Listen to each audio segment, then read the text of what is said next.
Video में Excel की top 30 tips and tricks आपको मिलने वाली हैं जो बेसिकली हर एक ऑफिस में बहुत ज्यादा काम आती हैं। अगर आप एक्सेल यूजर और स्मार्ट तरीके से अपना एक्सेल का वर्क ऑफिस में करना चाहते हो तो ये 30 टिप्स आप जरूर सीख लो। एक बार ये वीडियो पूरा देख लो और एक बार में ये सारी टिप्स आपको अच्छे से समझ में आ जाएंगी। तो चलिए, तो यहाँ दोस्तों आप देखिए मेरे पास ये थोड़ा सा डेटा है।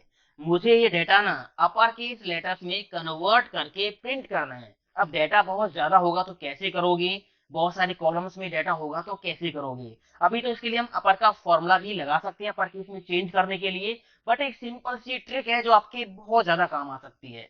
जो भी आपका डेटा है ना उसको कर लो आप सिलेक्ट। मैंने कंट्रोल ए प्रेस करके पूरी टेबल कर ली है सिलेक्ट। आपको होम टैब में यहाँ फॉन्ट्स में जाना है। यहाँ पे ना आपको अपर केस के कुछ फॉन्ट मिल जाते हैं जिनका आप यूज करके डेटा को बिना किसी फॉर्मूला के अपर केस में कन्वर्ट कर सकते हो। ये देखिए यहाँ पे ये एक फॉन्ट दे रखा है, आप रिजल्ट यहाँ पे देख सकते हो, अपर केस में डेटा आ गया और ये देखिए अपर केस में आ गया। क्लिक कर दीजिए, डेटा अपर केस में है, प्रिंट करोगे अपर केस में ही ये आएगा। यहाँ पे मुझे नेम्स की एंट्री करानी है, मैं यहाँ सेल पे क्लिक करूंगा ना एंट्री करने के लिए, तो यहाँ पे एक मैसेज आ रहा है, इंफॉर्मेशन आ रही है, please enter name in upper case only. ठीक है, तो यहाँ पे जब भी कोई एंट्री करेगा तो उसको पता चल जाएगा कि एंट्री अपर केस लेटर्स में करनी है। तो इस तरह से सेल मैसेज कैसे आप लगा सकते हो मैं यहाँ पे आपको लगा के दिखाता हूँ। ठीक है, मैं यहाँ पे कोई भी मैसेज आपको लगा के दिखाता हूँ। मैंने रेंज कर ली सिलेक्ट, डेटा टाइप पे जाना है, डेटा वैलिडेशन पे जाना है और यहाँ सेटिंग पे जाके कोई भी वैलिडेशन सिलेक्ट नहीं करना है, एनी वैल्यू रहने देना है। इनपुट मैसेज पे जाके यहाँ पे मैसेज आपको टाइप कर देना है। मान लीजिए आपने यहाँ पे लिखा इन्फो और यहाँ पे कोई भी मैसेज आपने टाइप कर दिया, ओके कर दिया। तो जब भी इस रेंज में किसी भी सेल पे हम करेंगे क्लिक तो ये मैसेज जो है हमने सेट किया वो दिखाई देगा। अगर आपको ये हटाना है तो आप सिलेक्ट करके डेटा पे जाओगे, डेटा वैलिडेशन पे जाओगे, क्लियर ऑल करके ओके कर देना, तो यहाँ से वो मैसेज सेल मैसेज डिलीट हो जाएगा।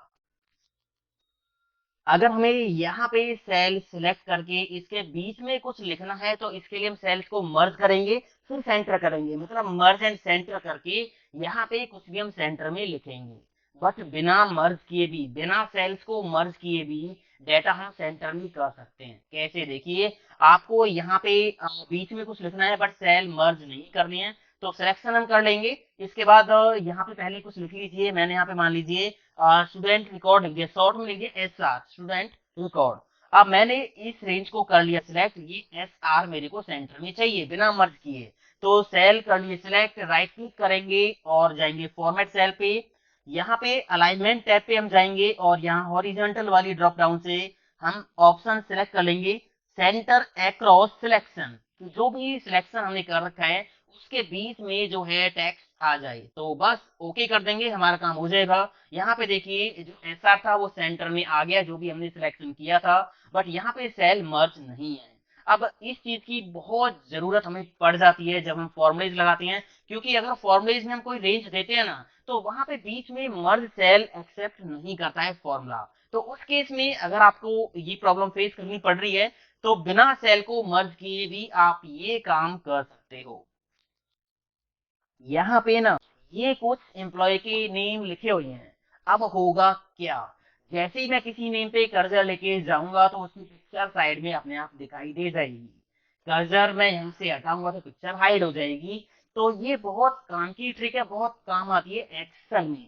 अभी मैंने नेम पे कर्जर लाने पे एम्प्लॉय की फोटो दिखाई है, मान लीजिए एम्प्लॉय आईडी पे आपको एम्प्लॉय की फोटो दिखानी है, या फिर यहाँ पे साइड में आधार कार्ड के नंबर्स लिखे हुए हैं, आप किसी भी आधार आधार कार्ड के नंबर पे कर्सर लेके जाओ तो उसका पूरा आधार कार्ड दिखाई दे जाए। तो इसके लिए ये जो ट्रिक है ये बहुत काम आती है। देखिए ये कैसे लगाएंगे, मैंने दो सेल्स पे लगा रखा है, तीसरे सेल पे मैं आपको लगा के दिखाता हूँ। तो हमने सेल पे करना है क्लिक, रिव्यू टैब पे जाना है और यहाँ से न्यू कमेंट पे क्लिक करना है, तो ये बॉक्स आ जाएगा। इसमें जो भी लिखा हुआ है इसको हम हटा देंगे, इसकी लाइन पे क्लिक करेंगे, लाइन पे एक बार सिंगल क्लिक करेंगे, दोबारा राइट क्लिक करेंगे, फॉर्मेट कमेंट का ऑप्शन मिल जाएगा, यहाँ पे करेंगे क्लिक। क्लिक करने के बाद यहाँ पे कलर्स एंड लाइंस पे जाएंगे और यहाँ पे कलर के सामने ये एक ड्रॉप डाउन है, इसको ओपन करेंगे। इसमें नीचे जाएंगे फिल इफेक्ट पे और यहाँ पे पिक्चर वाले टैब पे जाएंगे, यहाँ से पिक्चर कर लेंगे सिलेक्ट। जो भी पिक्चर आपको लगानी है उसको आप सिलेक्ट कर लीजिए, क्लिक कर दीजिए और यहाँ पे इंसर्ट कर दीजिए, ओके कर दीजिए, ओके कर दीजिए, काम हो जाएगा। इसका थोड़ा साइज आप सेट कर लीजिए जैसे भी आपको करना है इस तरह से, ठीक है। तो मैंने अभी यहाँ पे तीसरे सेल पे भी लगा दिया। अब आप देखिए यहाँ पे आ रही है, यहाँ पे ये पिक्चर आ रही है, यहाँ पे ये पिक्चर आ रही है, ठीक है। अगर आपको यहाँ से ये हटानी है तो क्या करोगे, आप यहाँ पे क्लिक कर लीजिए और यहाँ पे एक ऊपर ऑप्शन है डिलीट का, आप डिलीट पे क्लिक करोगी तो जो कमेंट आपने लगाई है वो आपकी कमेंट डिलीट हो जाएगी। सारी पिक्चर्स एक साथ देखनी है तो यहाँ पे शो ऑल कमेंट्स का ऑप्शन है, ये पिक्चर्स दिखाई दे जाएंगी। हाइड करना है तो दोबारा से यहाँ पे क्लिक कर देना, पिक्चर्स हाइड हो जाएंगी। तो ये ट्रिक आपके बहुत काम आ सकती है।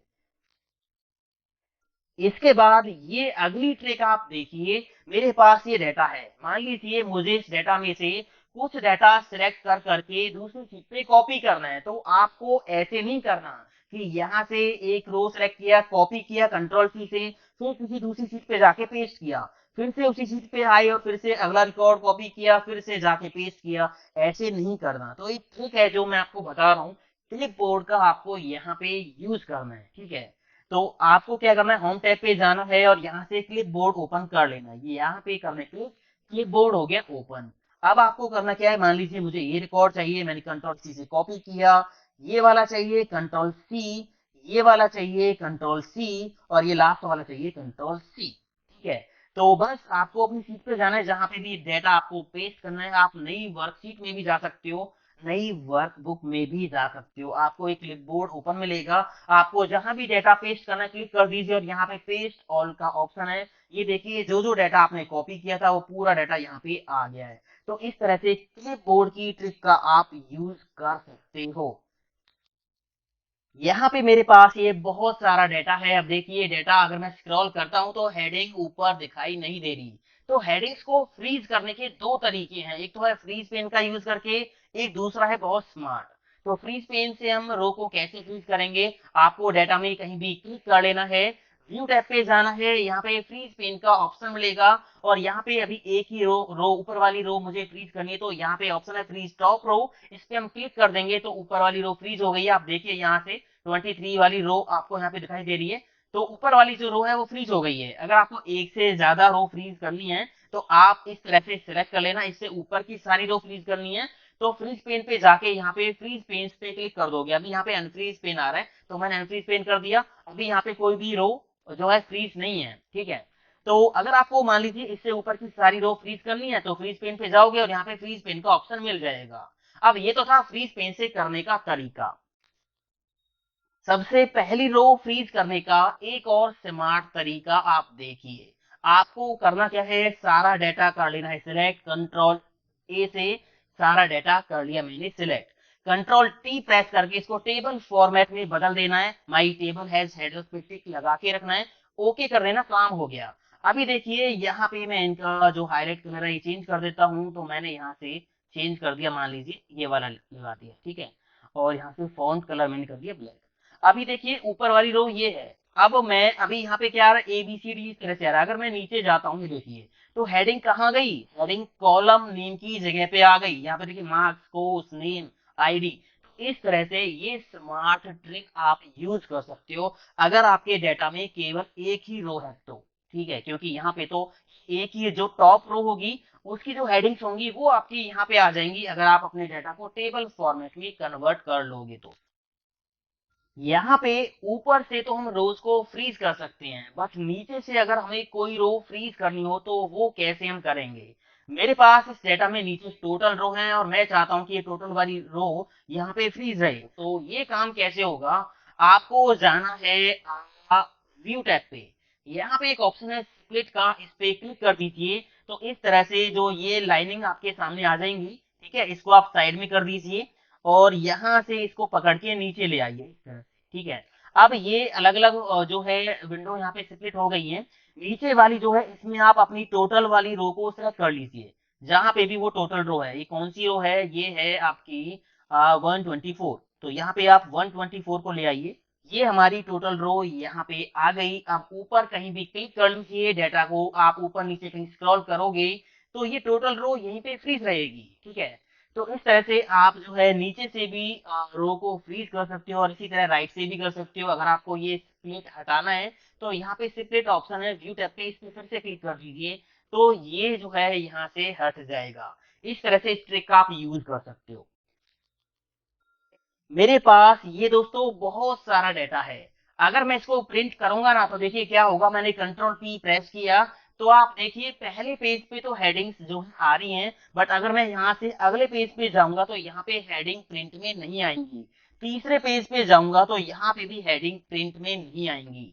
अब आप यहाँ पे जो रो या बॉटम रो, टॉप रो या बॉटम रो फ्रीज करोगे वो तो केवल आपको यहीं पे दिखाई देंगे, बट अगर आप प्रिंट में भी ऊपर वाली रो जो है करानी है, आप चाहते हो कि हर एक पेज पे हेडिंग्स आपकी प्रिंट में आए, तो इसके लिए बस आपको सिंपल एक काम करना है, पेज लेआउट टैब पे जाना है और प्रिंट टाइटल्स पे क्लिक करना है।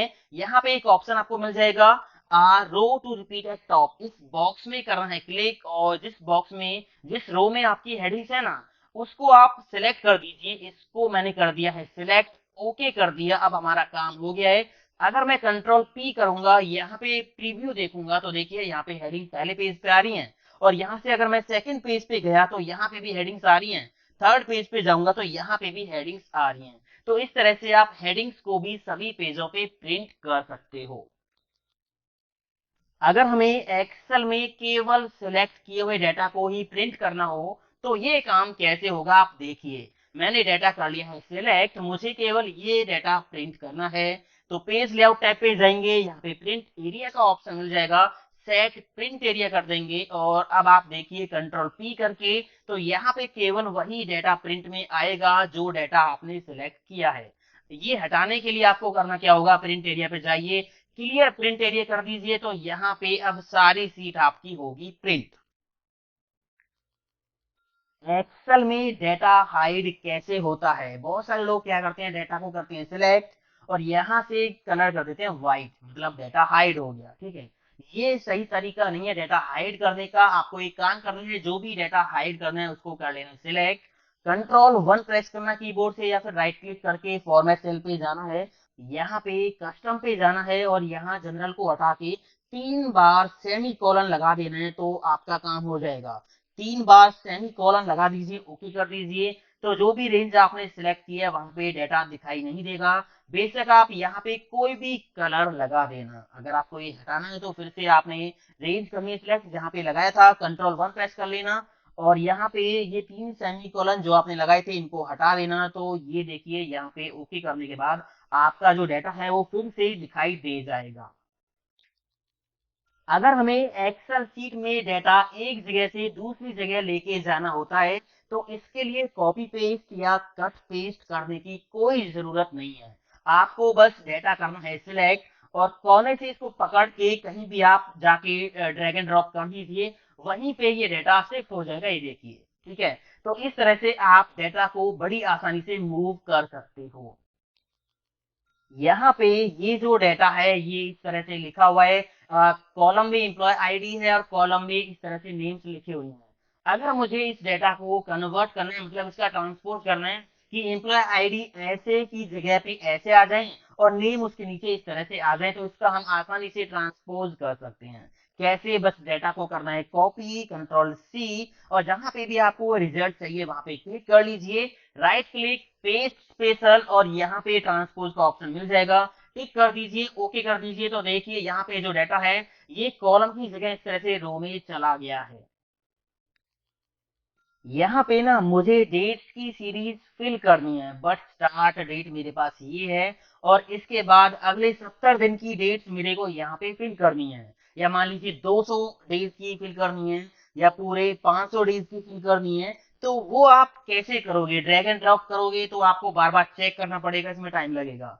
एक ट्रिक है जिसका आप यूज कर सकते हो, यहाँ पे आपको टाइप करना है 1। ठीक है, आप यहाँ पे दोबारा से क्लिक कर लीजिए, फिल पे जाइए होम टैब पे और यहाँ सीरीज पे जाइए। ठीक है, यहाँ पे स्टॉप वैल्यू आप लिखिए कि आपको कितने डेज की यहाँ पे डेट्स फिल करानी है। मान लीजिए 70 डेज की फिल करानी है, तो मैंने यहाँ पे टाइप कर दिया 70 और यहाँ से कॉलम कर लेना है सिलेक्ट, ओके कर देना है, तो यहाँ पे 1 से लेकर 70 तक सीरीज फिल हो गई इस कॉलम में। अब आपको यहाँ पे बस कोने पे डबल क्लिक कर देना है, तो आप देखोगे यहाँ पे अगले 70 डेज के लिए डेट्स ऑटोमेटिक फिल हो गई हैं। अब ये जो सीरीज आपने फिल की थी इसको आप डिलीट कर सकते हो, कोई प्रॉब्लम नहीं है। तो ये ट्रिक है जिसका आप यूज कर सकते हो। इसके बाद यहाँ पे आप देखिए मुझे क्या करना है, इस डेटा में बीच बीच में एक एक ब्लैंक रो ऐड करनी है। तो इसका सिंपल सा फंडा है, आपको यहाँ पे हेल्पर कॉलम में आना है, या तो आप यहाँ पे आ जाइए या फिर यहाँ पे आ जाइए, एक ही बात है। मैं यहाँ पे आ जाता हूँ, मैंने यहाँ पे टाइप किया 1 और यहाँ पे 2। ठीक है, अब आपको करना क्या है, जहां तक आपका डेटा है वहां तक ये सीरीज फिल कर लीजिए। हो गई यहाँ तक, इसको कॉपी करके इसके नीचे पेस्ट कर दीजिए, कंट्रोल V। अब आपको एक काम करना है, यहाँ पे कोई भी हेडिंग आप डाल लीजिए, मान लीजिए हेल्पर आपने डाल दिया। अब यहाँ पे फिल्टर लगा देना है, Ctrl+Shift+L प्रेस करना है तो फिल्टर लग गया। अब इस कॉलम से इस डेटा को सॉर्ट कर देंगे, सॉर्ट स्मॉलेस्ट टू लार्जेस्ट। ठीक है, ये देखिए बीच में एक एक रो ब्लैंक ऐड हो गई है। इस कॉलम को बेशक आप कर दीजिए डिलीट, और यहाँ से सारा डाटा कर लीजिए सिलेक्ट, और बॉर्डर आप लगा लीजिए। ठीक है, जहां तक भी आपका डाटा है आप उसको सिलेक्ट करके बॉर्डर लगा दीजिए, ऑल बॉर्डर। अब आप देखोगे बीच बीच में एक एक ब्लैंक रो ऐड हो गई है।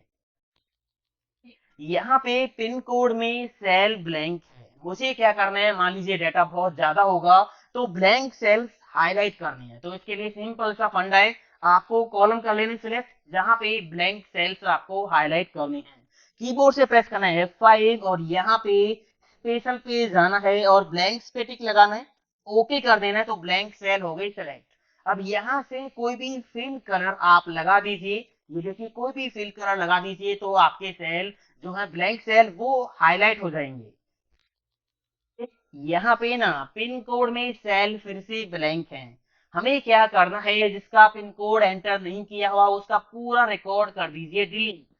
ठीक है, पूरा रिकॉर्ड उसका डिलीट करना है जहां पे पिन कोड एंटर नहीं किया हुआ। तो करना क्या है, बस सिंपल यहाँ पे फिल्टर लगा लीजिए, लगा हुआ फिल्टर, और यहाँ पे जाइए और ब्लैंक्स को फिल्टर कर लीजिए, ब्लैंक्स पे टिक लगा के ओके कर दीजिए। तो यहाँ पे ब्लैंक रिकॉर्ड आपके सामने आ गई। यहाँ से इन रोज को सिलेक्ट करके कर दीजिए डिलीट, डिलीट रो। इसके बाद यहाँ फिर से जाइए और सिलेक्ट ऑल पे क्लिक करके ओके कर दीजिए तो काम हो गया। यहाँ पे ना आप देखिए कुछ स्टूडेंट्स के मार्क्स एंटर नहीं किए गए हैं, सेल ब्लैंक है। हमें क्या करना है, जो सेल ब्लैंक है ना उनमें एब्सेंस लिखना है या ए लिखना है या कुछ और लिखना है, ब्लैंक सेल्स को फिल करना है किसी एक वैल्यू से। तो कैसे होगा देखिए, यहाँ से ये मार्क्स हम कर लेंगे सिलेक्ट, कीबोर्ड से प्रेस करेंगे F5 की, यहाँ पे जाएंगे स्पेशल पे और यहाँ से ब्लैंक पे टिक लगा के ओके कर देंगे। अभी कुछ नहीं करना, ब्लैंक सेल्स में आपको क्या टाइप करना है, ए, एब्सेंस या कुछ और। तो यहाँ पे बस सिंपल आप टाइप कर दीजिए, ये देखिए ये टाइप हो गया एक सेल में। कीबोर्ड से कंट्रोल की दबा के रखो और एंटर प्रेस कर दीजिए, सभी ब्लैंक सेल्स में ए फिल हो गया, ये आप देख सकते हो। अगर हमें किसी कॉलम में से डुप्लीकेट वैल्यूज को डिलीट करना हो तो कैसे करेंगे देखिए, मुझे यहाँ से इस कॉलम में से डुप्लीकेट वैल्यूज को डिलीट करना है। तो अभी आप देखोगे यहाँ पे 100 है, यहाँ पे 100 है, यहाँ पे भी 100 है, तो कई बार यहाँ पे 100 लिखा हुआ है। डुप्लीकेट वैल्यूज यहाँ से हमें डिलीट करनी है, तो सिंपल सा फंडा है, रेंज कर लेंगे सिलेक्ट, डेटा टैब पे जाएंगे, यहाँ पे ऑप्शन रिमूव डुप्लीकेट का क्लिक कर देंगे और ओके कर देंगे। तो देखिए डुप्लीकेट वैल्यूज जो थी वो डिलीट हो गई हैं। डुप्लीकेट एंट्रीज को या वैल्यूज को कैसे हाईलाइट करेंगे देखिए, यहाँ पे मैंने ये रेंज कर ली सिलेक्ट, मुझे डुप्लीकेट वैल्यूज हाईलाइट करनी है तो सिंपल सा फंडा है, रेंज सिलेक्ट करके जाएंगे होम टैब पे, conditional formatting highlight cell rule, यहाँ पे ऑप्शन मिलेगा डुप्लीकेट वैल्यूज, क्लिक कर दीजिए और यहाँ से कोई भी कलर आप कर सकते हो सिलेक्ट, ओके कर दीजिए तो काम हो गया। यहाँ पे देखिए डुप्लीकेट वैल्यूज हाईलाइट हो गई हैं। अब मान लीजिए मैं यहाँ पे अगर फिर से एंट्री करूंगा, मैंने यहाँ पे टाइप किया 1, यहाँ पे टाइप किया 2, अगर मैं यहाँ पे फिर से 1 टाइप करूंगा तो ये देखिए यहाँ पे सेल हाईलाइट हो गई, डुप्लीकेट एंट्री आपने कर दी है। तो इस तरह से आप डुप्लीकेट एंट्री को हाईलाइट कर सकते हो। यहाँ पे आप देखिए इस वर्क में ना टोटल 5 शीट्स हैं। अब मुझे क्या करना है, इनमें से केवल इस शीट का डेटा, इस C3 का डेटा एक नई वर्कबुक में लेके जाना है। मतलब मुझे ये जो सीट है ना ये किसी दूसरी नई वर्कबुक में मूव करानी है, एक सीट। तो मान लीजिए मुझे उसको मेल करना है किसी को या किसी को देना है, तो ये काम कैसे करेंगे, तो अभी मैं शीट 3 का डाटा एक नई वर्कबुक में लेके जाऊंगा, तो करूंगा क्या, शीट 3 टैब पे राइट क्लिक करूंगा और यहाँ पे ऑप्शन है मूव और कॉपी, क्लिक करेंगे और यहाँ से क्रिएट ए कॉपी। अगर मान लीजिए इसकी कॉपी क्रिएट करनी है तो यहाँ पे आप क्रिएट ए कॉपी पे टिक लगा दीजिए। इससे होगा क्या, ये शीट यहाँ पे भी रहेगी और नई वर्कबुक में भी चली जाएगी। अगर आपको ये यहाँ से मूव करानी है नई वर्कबुक में तो उस केस में यहाँ पे टिक नहीं लगाना है, ठीक है। तो मैं भी क्या करता हूँ, इसकी कॉपी क्रिएट करके नई वर्कबुक में लेके जाऊंगा। इसके बाद यहाँ पे टू बुक, यहाँ पे आपको न्यू बुक पे क्लिक कर देना है, न्यू बुक, बस ओके कर दीजिए। तो देखिए यहाँ पे एक नई वर्कबुक आ गई है और इसमें केवल वही शीट 3 का डाटा आ गया है। बहुत सारी सीट्स यानी बल्क सीट्स एक्सेल में कैसे हम एक क्लिक में इंसर्ट कर सकते हैं, देखिए यहाँ पे मैंने मंथ्स के नेम लिखे हैं, मुझे इन नेम से यहाँ पे सीट्स इंसर्ट करानी है एक क्लिक में। देखिए करेंगे क्या, आपको करना क्या है, जिन नेम से सीट्स यहाँ पे इंसर्ट करानी है ना, वो नेम यहाँ पे टाइप कर लो, एक लिस्ट बना लो, मैंने बना ली। एक हेडर आपको डाल देना है, आपको ये डेटा करना है सिलेक्ट और इंसर्ट टैब पे पिवट टेबल पे जाके पिवट टेबल में इसको कन्वर्ट कर देना है। एग्जिस्टिंग शीट पे पिवट टेबल बना दीजिए, यहाँ पे ओके कर दीजिए। इसके बाद यहाँ पे जो ये हेडर होगा मंथ यहाँ पे दिखाई देगा आपको, इसको पकड़ के एक्सपोर्ट फिल्टर में छोड़ दीजिए, बस काम हो जाएगा। इसको बेशक यहाँ से क्लोज कीजिए, यहाँ इस सेल पे क्लिक करना है। पिवट टेबल में आपको ऑप्शन वाले टैब पे जाना है और यहाँ पे ऑप्शंस पे जाके यहाँ पे एक ऑप्शन मिलेगा शो रिपोर्ट फिल्टर पेजेस, आपको यहाँ पे क्लिक करना है। ओके करते ही यहाँ पे एक मैजिक हो गया, देखिए बहुत सारी सीट्स इंसर्ट हो गई हैं, ये देखिए, है ना। जो नेम हमने दिए थे जैन फेब मार्च अप्रैल, उन नेम से यहाँ पे सीट्स इंसर्ट हो गई हैं। बट यहाँ पे सभी सीट्स पे ये जो है लिस्ट मिलेगी आपको यहाँ पे इस तरह की, ठीक है। इसको आप रिमूव करना चाहो तो कर सकते हो, पहली सीट पे क्लिक करो, शिफ्ट दबा के रखो और लास्ट वाली सीट पे क्लिक कर लो और नंबर 1 वाली रो को कर दीजिए डिलीट, यहाँ पे क्लिक करके डिलीट कर देना, तो ये जो रो है वो हो जाएगी डिलीट, ठीक है। अगर आप ये चाहते हो कि आपकी जो सीट्स हैं वर्कबुक में उनको कोई डिलीट ना कर पाए, नेम चेंज ना कर पाए, नई सीट ऐड ना कर पाए, तो इसके लिए आप अपनी वर्कबुक को लॉक कर सकते हो। आपको सिंपली जाना होगा रिव्यू टैब पे और यहाँ पे ऑप्शन मिलेगा प्रोटेक्ट वर्कबुक, क्लिक कर दीजिए और यहाँ पे आपको विंडो एंड स्ट्रक्चर पे दोनों पे क्लिक लगा के पासवर्ड डाल देना है। तो इससे क्या होगा, आपकी जो वर्कबुक है वो लॉक हो जाएगी, यहाँ पे ना तो नई सीट ऐड होगी, ना यहाँ से कोई सीट डिलीट होगी, ना किसी का नेम चेंज होगा, ना कोई सीट यहाँ से मूव एंड कॉपी होगी, मतलब ये सारे ऑप्शन यहाँ पे जो है लॉक हो जाएंगे। यहाँ पे फिजिक्स केमिस्ट्री मैथ्स के मार्क्स हैं और इनका टोटल मैंने यहाँ पे किया है। अब यहाँ पे सामने कोई वैल्यू नहीं है तो जीरो आ रहा है। अब आप क्या करते हो, जीरो को हटाने के लिए ना इसका फॉर्मूला लगाते हो। एक सिंपल सी ट्रिक है जिससे आप जीरो को हाइड कर सकते हो, कैसे देखिए, यहाँ से ये रेंज मैंने की सिलेक्ट, कीबोर्ड से प्रेस करना है Ctrl+1 और यहाँ कस्टम पे जाना है, यहाँ जनरल को हटाना है, यहाँ पे पहले टाइप करना है जीरो और इसके बाद 3 बार सेमी कॉलन लगा दीजिए, जीरो 3 बार सेमी कॉलन, ओके कर दीजिए, यहाँ पे काम हो गया। अगर यहाँ पे हम वैल्यू एंटर करेंगे तो यहाँ पे देखिए अपने आप रिजल्ट आता रहेगा, बाकी जीरो आपको दिखाई नहीं देगी। इसके बाद यहाँ पे आप देखिए मुझे क्या करना है, कॉलम्स को स्वैप करना है। मैं ये चाहता हूँ कि केमिस्ट्री वाला कॉलम मुझे आगे शिफ्ट करना है और ये बाकी इसके पीछे शिफ्ट करने हैं। तो एक सिंपल सा तरीका है, मैं यहाँ से इस कॉलम को कर लूंगा सिलेक्ट, कीबोर्ड से शिफ्ट की दबा के रखेंगे और इसको कोने से पकड़ के यहाँ से पकड़ के इसको आगे पीछे कहीं भी हम ड्रैग एंड ड्रॉप कर सकते हैं। तो मैंने इसको यहाँ पे रख दिया, आप देखिए केमिस्ट्री का जो कॉलम था वो यहाँ पे आ गया है और ये बाकी पीछे शिफ्ट हो गई हैं। मान लीजिए मुझे फिजिक्स का आगे रखना है तो मैं कीबोर्ड से क्या करूंगा, शिफ्ट की को दबा के रखूंगा और इसको यहाँ से पकड़ के आगे शिफ्ट कर दूंगा। तो ये देखिए इस तरह से कॉलम्स को हम आगे पीछे स्वैप कर सकते हैं, मूव करा सकते हैं। इसके बाद यहाँ पे आप देखिए मुझे क्या करना है, डेटा एंट्री करनी है, बट डेटा एंट्री हम करेंगे फॉर्म से। तो यहाँ पे मुझे डेटा एंट्री करनी है, मैंने हेडिंग्स यहाँ पे डाल दी है और ये थोड़ी सी एक रेंज मैंने ले ली है। तो मैं क्या करूंगा, यहाँ से बस इसको सिलेक्ट करके पहले तो कीबोर्ड से Ctrl+T प्रेस करके इसको टेबल फॉर्मेट में कन्वर्ट कर दूंगा, माई टेबल हैज हेडर, ओके कर दिया।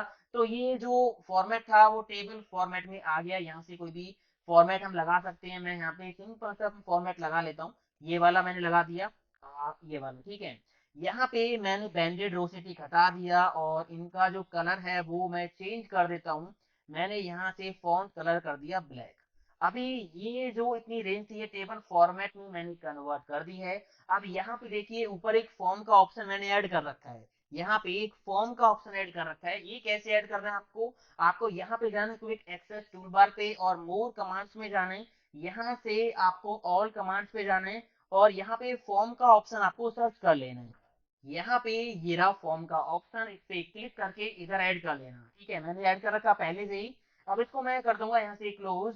अब इस टेबल फॉर्मेट में कहीं भी मैं करूंगा क्लिक और यहाँ फॉर्म पे कर दूंगा क्लिक तो डेटा एंट्री के लिए फॉर्म ओपन हो गया। यहाँ पे 4 कॉलम है तो यहाँ पे 4 बॉक्स आपको दिखाई देंगे। मैंने रोल नंबर डाला 1, टैब की प्रेस करके अगले इसमें आ जाएंगे हम बॉक्स में। फिजिक्स के मार्क्स 23, टैब प्रेस करके 34, टैब प्रेस करके 45 और यहाँ से हम क्या करेंगे न्यू पे क्लिक करेंगे तो पहला रिकॉर्ड ऐड हो गया। इसी तरह यहाँ पे हम दूसरा रिकॉर्ड ऐड कर सकते हैं। ठीक है, ये देखिए इससे डेटा एंट्री थोड़ी आसान हो जाती है। और फिर से न्यू, तो इस तरह से कभी भी आपको ये फॉर्म चाहिए तो इस रेंज के अंदर स्टेबल फॉर्मेट में कहीं भी क्लिक करके यहाँ फॉर्म पे क्लिक कर देना ऑप्शन पे तो फॉर्म आपके सामने आ जाएगा। तो इससे आप आसानी से जो है डेटा एंट्री कर सकते हो। इसके बाद यहाँ पे आप देखिए, मान लीजिए हम किसी एक्सेल फाइल में काम कर रहे हैं और हमें ये नहीं पता कि वो फाइल हमने कहाँ पे सेव कर रखी है। तो एक सिंपल सा फॉर्मूला है जिससे आप ये पता लगा सकते हो कि आपकी जो फाइल है वो आपके कंप्यूटर में कौन सी लोकेशन पे किस नाम से सेव है। तो फॉर्मूला क्या है? इक्वल सेल ब्रैकेट ओपन, यहाँ पे डबल कोट्स में आपको टाइप करना है फाइल नेम। ठीक है, फाइल नेम आपको टाइप करना है, यहाँ से भी आप कर सकते हो। टैब की प्रेस करके मैंने यहाँ से फाइल नेम पिक किया डबल कोट्स के अंदर और ब्रैकेट बंद कर दी, एंटर प्रेस करूंगा तो यहाँ पे आपकी वर्क की पूरी लोकेशन आ जाएगी, यूजर्स, एचपी, डॉक्यूमेंट्स और यहाँ पे बुक 1 एबीसी नाम से ये फाइल सेव है। ये है मेरे पास डेटा। अगर इस डेटा में से मैं इन दो कॉलम्स को हाइड कर देता हूं तो क्या होगा? देखिए मैंने हाइड कर दिए दो कॉलम। अब मेरे पास ये डेटा है। अगर इस डेटा को मैं सिलेक्ट करके कॉपी करता हूं कंट्रोल सी और किसी दूसरी शीट पे जाके पेस्ट करूंगा कंट्रोल वी तो देखिए क्या हुआ, सारा डेटा आ गया। जो कॉलम मैंने हाइड किए थे ना वो भी यहाँ पे आ गए। तो यहाँ पे कॉलम हाइड करने का तो कोई फायदा हुआ नहीं, है ना? क्योंकि जो डेटा हमने छुपा रखा है अगर हम कॉपी पेस्ट करेंगे किसी दूसरे बंदे के सामने तो सारा डेटा सामने आ जाएगा। अब ऐसे में सीक्रेट कॉपी आप कैसे करोगे ताकि जो डेटा आपका हाइड है वो विजिबल ना हो? तो आपको करना क्या है, डेटा करना है सिलेक्ट। ठीक है, कीबोर्ड से F5 की प्रेस करनी है और यहाँ स्पेशल पे जाना है। इसके बाद यहाँ पे ऑप्शन मिलेगा विजिबल सेल्स ओनली, इसको टिक करना है, इस पे क्लिक करना है, ओके कर देना है। इसके बाद कॉपी करना है कंट्रोल सी। ठीक है, कंट्रोल सी से कॉपी कर लिया। अब आप जाके इसको पेस्ट कर दीजिए जहां पे भी आपको ये पेस्ट करना है कंट्रोल वी। तो आप देखोगे जो डेटा आपका विजिबल था केवल वही यहाँ पे पेस्ट होके आ गया है। डेटा फिल्टर करना तो एक्सेल में सबको आता होगा, बहुत बेसिक सी चीज है। बट कई बार हमें इस छोटी सी ट्रिक की जरूरत पड़ जाती है जो मैं आपको बता रहा हूँ। यहाँ पे मेरे पास ये डाटा है, कोर्सेज की लिस्ट है, बहुत सारा डाटा और यहाँ पे बहुत सारे मान लीजिए कोर्सेज के नेम है। ठीक है, ऐसे में अगर आप यहाँ पे फिल्टर लगा के लिस्ट में से कोई कोर्स सिलेक्ट करोगे तो उसमें टाइम लगेगा। आप किसी सेल पे क्लिक करके उसी से डाटा को फिल्टर कर सकते हो। मान लीजिए मैंने यहाँ पे वर्ड पे क्लिक किया, मैं चाहता हूँ कि वर्ड का डाटा यहाँ पे फिल्टर हो जाए तो बस सेल पे राइट क्लिक करना है, फिल्टर पे जाना है और यहाँ पे ऑप्शन मिलेगा filter by selected cell value, click कर दीजिए तो ये देखिए इस तरह से भी डाटा आप फिल्टर कर सकते हो। यहाँ पे आप देख सकते हो नंबर और टेक्स्ट एक साथ सेल में लिखा हुआ है। मान लीजिए मुझे टेक्स्ट अलग करना है या नंबर अलग करना है तो कैसे हम करेंगे? अगर आपके पास एक्सेल 2013 है या इससे अबव वर्जन है, लेटर वर्जन है तो आप ये काम चुटकियों में कर सकते हो। देखिए कैसे, मैंने क्या किया, इस सेल में क्लिक किया, यहाँ पे मुझे मान लीजिए नंबर निकालना है तो इस सेल में जो ये टेक्स्ट लिखा हुआ है इसमें से नंबर चुन चुन के आप यहाँ लिखो। पहले क्या है, नंबर 2, फिर 3, फिर 3, 3, फिर 4, फिर 4 एंड 3। एंटर प्रेस कर दीजिए। अभी हमने क्या किया, इसमें से नंबर चुन चुन के यहाँ लिख दिया, एंटर प्रेस कर दिया। कीबोर्ड से प्रेस कर दीजिए कंट्रोल ई, फ्लैश फिल का मैजिक आप देखिए। एक्सेल समझ गया कि इसमें से नंबर अलग निकालना है, तो यहाँ पे सारे नंबर अलग निकल के आ गए। इसी तरह टेक्स्ट को आप निकाल सकते हो। मान लीजिए यहाँ पे टेक्स्ट निकालना है, तो इस सेल में से ए डी एफ एक्स जो भी है उसको आप यहाँ पे टाइप कर दीजिए। एंटर करके ये यहाँ पे आ जाओगे, कंट्रोल ई प्रेस कर देना, तो आपको रिजल्ट मिल जाएगा। ये बहुत काम की चीज है फ्लैश फिल। अब इसका एक और एग्जाम्पल आप देख लीजिए। यहाँ पे फर्स्ट नेम है अनिल, यहाँ पे कुमार है। अब दोनों को ज्वाइन करने के लिए आप एंड का फॉर्मूला लगाओगे या कॉन्केटिनेट का फॉर्मूला लगाओगे। बस फ्लैश फिल से ये मैजिक चुटकियों में होगा। देखिए मैंने यहाँ पे पहले टाइप किया अनिल, इस सेल की वैल्यू, फिर स्पेस देके इस सेल की वैल्यू, मतलब यहाँ पे क्या लिखा कुमार, KUMAR। एंटर प्रेस किया। अब यहाँ पे कंट्रोल ई प्रेस कर देंगे तो देखिए मैजिक हो गया फ्लैश फिल का। एक्सेल अपने आप समझ गया कि इन दोनों सेल्स को ज्वाइन करके यहाँ पे लाना है। तो ये थी दोस्तों एक्सेल की कुछ ऐसी टिप्स एंड ट्रिक्स जो बेसिकली हर ऑफिस में बहुत ज्यादा काम आती हैं। उम्मीद करता हूँ ये सारी टिप्स एंड ट्रिक्स आपके जरूर काम आएंगी और आपको पसंद आई होंगी। वीडियो को लाइक शेयर कमेंट करके जरूर जाना। मिलता हूँ अगले वीडियो में। थैंक यू दोस्तों, हैव अ नाइस डे। जय हिंद।